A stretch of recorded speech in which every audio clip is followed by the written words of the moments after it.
Aceñas del Duero.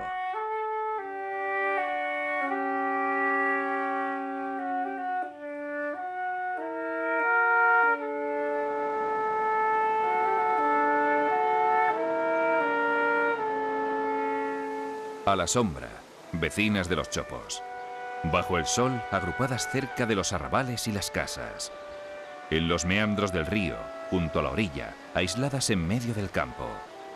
A lo largo del cauce del Duero, el agua se va encontrando con unos ingenios destinados a transformar su lento fluir en energía y trabajo. Aprovechando la cercanía de los núcleos urbanos o la presencia de comunicaciones que facilitaran la llegada o salida del grano o la harina. En los meandros del río, para optimizar la energía y la fuerza del agua. Son las aceñas.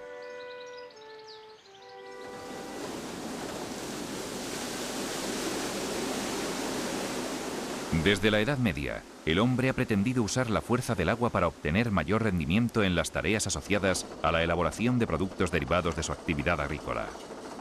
La molienda de grano para conseguir una fina harina con la que producir otros alimentos.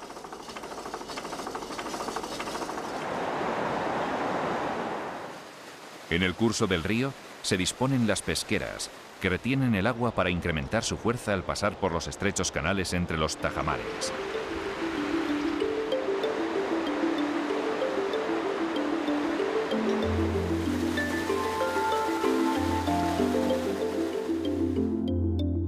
El resto del cuerpo de las aceñas aloja los mecanismos, engranajes y transmisiones que a través del cárcavo se comunican con las ruedas de paletas que mueve el agua que abandona el molino entre los espaldones. Los instrumentos que harán posible que la fuerza del agua se convierta en la energía capaz de mover las piedras de molienda comienzan con las compuertas que retienen el flujo antes del canal. Al abrirse, el agua acciona la rueda de palas, que transmite, con el eje horizontal, el movimiento al vertical, el cual hará girar, a su vez, la piedra volandera del molino. Entre Tordesillas y Zamora, después de que el Pisuerga haya unido sus aguas a las del Duero, encontramos un conjunto de 16 aceñas que acompañan el fluir del río. Situadas en ambas márgenes, son testimonio de una actividad casi olvidada. Comenzamos nuestro recorrido 4 kilómetros antes de llegar a la Villa del Tratado. En la orilla izquierda, junto a la ermita de la patrona de la localidad, nos encontramos con la Aceña de la Peña. En una vaguada, al lado de un pequeño arroyo, se alza sobre una fábrica anterior. La fecha de la reconstrucción, que aparece grabada en una de las dovelas del arco, se remonta al año 1827. Esta aceña contaba con un elevador para salvar el desnivel entre la orilla del río y la casa de la aceña, desde donde se realizaba el acarreo del trigo y se despachaba la harina. Al llegar al casco urbano nos encontramos con un par de aceñas que reciben la denominación del Puente y del Postigo, por los lugares que ocupan, ambas compartiendo la pesquera que nace de uno de los tajamares del puente. La aceña del puente, situada bajo uno de los ojos del puente que salva el cauce del río, todavía conserva la rueda de palas que recibía el impulso del agua para mover todos los mecanismos. Esta aceña corresponde al tipo de molino que antiguamente se denominaba solapuente, bajo el puente, de los que son escasos los ejemplos en nuestra región. La segunda, la aceña del Postigo, se encuentra situada en la orilla derecha del río a su paso por Tordesillas, aguas abajo del puente que atraviesa el Duero. La potencia de sus muros de piedra le confiere un aspecto de fortaleza anclada en el río.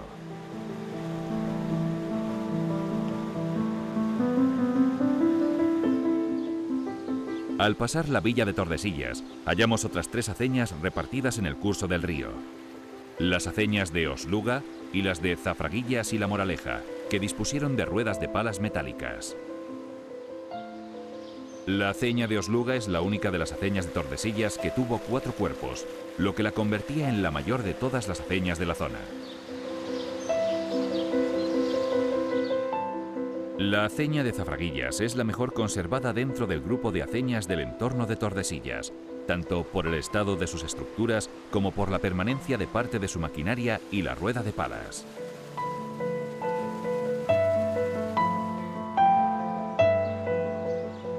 En la aceña de La Moraleja, su actual configuración es el resultado de las transformaciones realizadas en el siglo XX para su adaptación a fábrica de luz.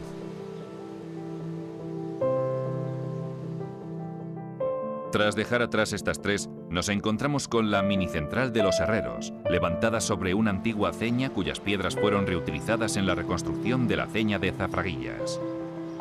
Tan solo se mantiene su pesquera que cruza en diagonal el río, dando lugar a un importante desnivel en su cauce, probablemente reparada con la construcción de la fábrica de luz.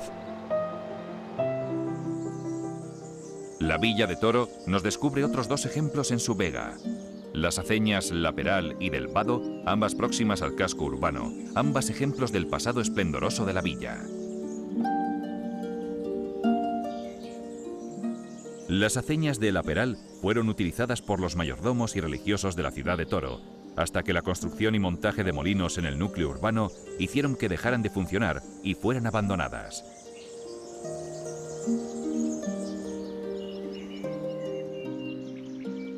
La aceña del Vado constaba en origen de 7 cuerpos o cubos construidos con basamentos y tajamares de piedra y entramado de madera y adobes en los cerramientos de las salas de los molinos.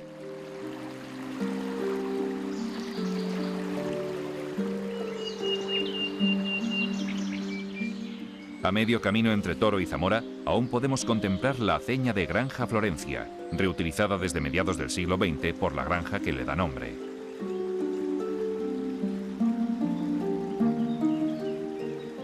Su configuración actual es consecuencia de la reforma que se realiza cuando en el año 1949 se crea la Granja Florencia, a través de la Fundación San José, funcionando la granja como escuela de formación profesional bajo el patronato de la Administración del Estado.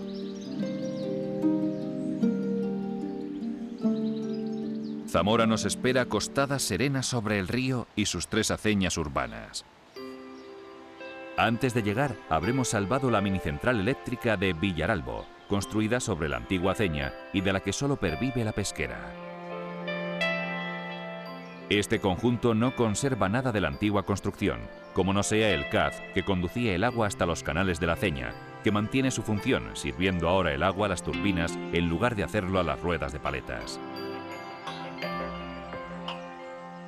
Ya en el entorno urbano podemos ver las aceñas de Pinilla, Cabañales y Olivares. La aceña de la Pinilla formaba parte, junto con la de Olivares, del patrimonio catedralicio, hasta que el decreto publicado en febrero de 1836, promovido por Juan Álvarez Mendizábal, la desamortizó de los bienes del clero regular, si bien mantuvo su uso de molino hasta la segunda mitad del siglo XX. En la actualidad se han restaurado y han sufrido las modificaciones necesarias para acondicionarlas a su nuevo uso de restaurante, reparando sus estructuras, pero conservando parte de las compuertas y maquinaria de la aceña. La aceña de Cabañales, constituida por 2 grupos de 2 edificios de plantas irregulares, fue restaurada en el siglo pasado, manteniendo los basamentos de piedra de sillería y los muros de ladrillo.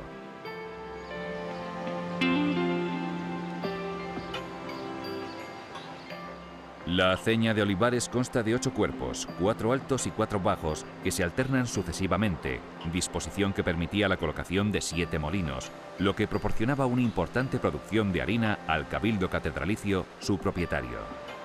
Estas instalaciones, que ya se citan en el año 986, pasaron a ser propiedad de la Iglesia hasta la desamortización de Mendizábal, por lo que su producción harinera proporcionó unos suculentos recursos económicos al Cabildo de Zamora. Su interior ha sido transformado en el centro de interpretación de las industrias tradicionales del agua, incorporando nuevos elementos que no estaban en origen. Tras la recepción de los visitantes, en su interior se pueden contemplar 3 elementos correspondientes a industrias que tenían el agua como fuerza motriz. El molino para molturar el cereal. Los mazos del batán, donde se abatanaban los tejidos para que sus hilos quedaran más tupidos.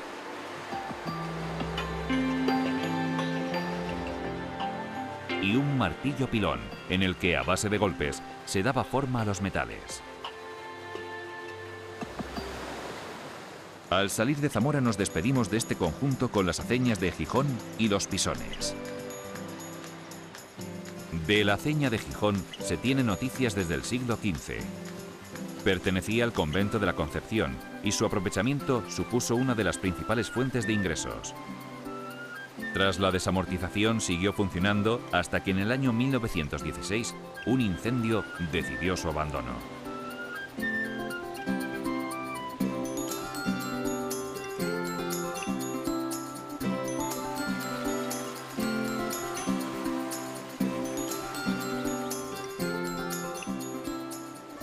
El actual edificio de la Aceña de los Pisones es el resultado de sucesivas transformaciones, pues en un principio la edificación fue un molino y pisón, convirtiéndose más tarde en una fábrica de harinas cuyo funcionamiento duró hasta 1960.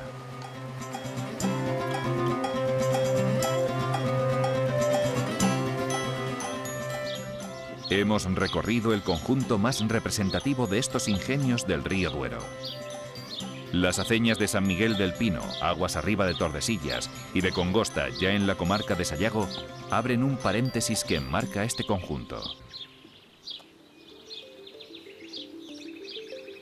Un conjunto excepcional por su importancia en la historia económica y tecnológica vinculada al aprovechamiento de los recursos del río Duero y por su localización en un espacio territorial de pocos kilómetros. Las diversas construcciones y pesqueras se integran en un paisaje que aúna los valores naturales y culturales y al que hay que proteger y armonizar con el desarrollo actual. La Junta de Castilla y León, consciente de esta importancia y en el marco del Programa Operativo de Cooperación Transfronteriza España-Portugal 2007-2013, financiado con presupuestos del Fondo Europeo de Desarrollo Regional, FEDER, y de la Consejería de Cultura y Turismo, ha realizado su inventario y expone la documentación para mostrar sus características e impulsar la valoración como bienes integrantes del patrimonio cultural.